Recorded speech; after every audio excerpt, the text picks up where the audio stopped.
Doctor urges medical community to take action against China's forced organ harvesting. The Chinese regime's state-sanctioned practice of forced organ harvesting is not only a human rights issue but also a test of the medical profession's ethical responsibility, according to Dr. Alejandro Centurion. Centurion, a neurologist and an associate director of medical affairs at U.S.-based advocacy group Doctors Against Forced Organ Harvesting, called China's forced organ harvesting one of the gravest violations of medical ethics in the 21st century. It really represents the ultimate corruption of medicine. It transforms a profession dedicated to preserving life into an instrument of persecution, and the physician from healer into executioner, Centurion said during a panel discussion at the Chinese Freedom and U.S. Taiwan Security Forum 2026 in Washington on July 21. Despite evidence accumulated over 2 decades, Centurion said the medical community has become less willing to address the issue, driven by 3 factors: weaponized medicine, the verification trap, and institutional normalization. Centurion said that the Chinese Communist Party's framing has influenced the medical community, leading physicians to regard forced organ harvesting as a political or human rights issue rather than a core medical ethics question. The CCP routinely characterizes its human rights record as political when challenged, he explained, and that framing has increasingly seeped into Western academic and medical discourse. Once medicine becomes an instrument of persecution, and once physicians become participants, as the China Tribunal states, a crime against humanity, it no longer is a political human rights responsibility, Centurion said. The China Tribunal, a London-based independent people's tribunal, concluded after a year-long investigation that the Chinese regime had been forcibly harvesting organs from prisoners of conscience for many years, with Falun Gong practitioners as the primary victims. Falun Gong, also known as Falun Dafa, is a spiritual practice centered on the principles of truth, compassion, and tolerance. Introduced to the public in China in the early 1990s, it gained widespread popularity, reaching between 70 million and 100 million practitioners by the end of the decade, according to official estimates at the time. In July 1999, the CCP, fearing that Falun Gong's popularity threatened the regime's power, launched a brutal campaign to eradicate the practice. Since then, many have suffered arbitrary detention, forced labor, and torture, as well as death from forced organ harvesting. The China Tribunal found that medical tests conducted specifically on Falun Gong and Uyghur prisoners were highly suggestive of methods used to assess organ function. The verification trap happens when a regime controls all the evidence of its own crimes, according to Centurion.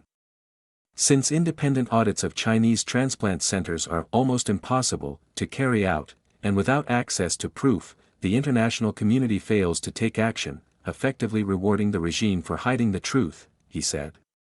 If independent verification becomes the prerequisite for action, the perpetrator only needs to prevent independent verification, as China has successfully done for years, Centurion said.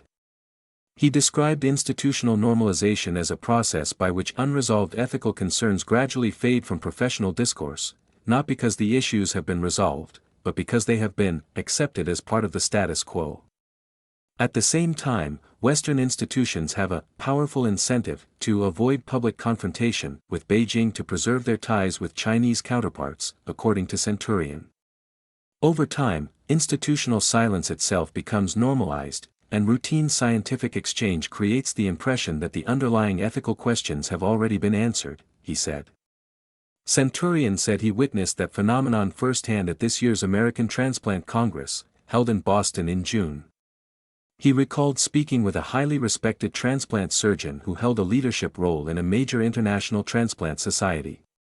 When Centurion asked about China's forced organ harvesting, the surgeon acknowledged that although no thorough, impartial investigation had ever taken place, many within that transplant society's leadership wanted to move on from the issue.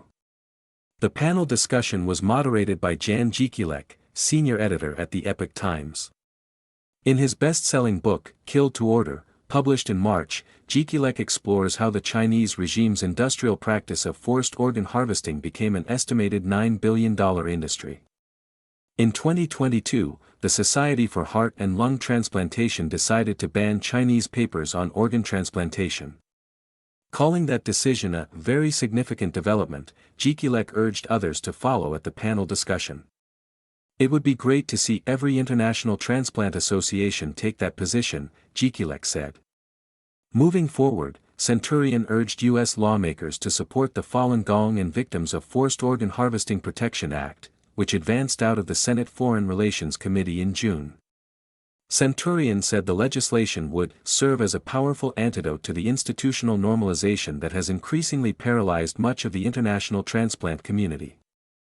One of the provisions of the legislation would require the Secretary of State to submit a comprehensive report to Congress detailing the official and unofficial transplant policies in Communist China. It would cover how these policies apply to prisoners of conscience, including practitioners of Falun Gong and other prisoners or victims.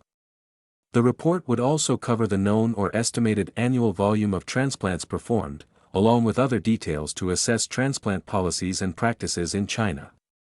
It would list any U.S. grants dated in the 10 years before the legislation's enactment that supported China-based transplant research or U.S.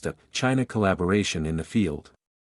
Such a report would provide an independent foundation for future policy and make it considerably more difficult to dismiss these concerns as lacking evidence or politically motivated, Centurion said.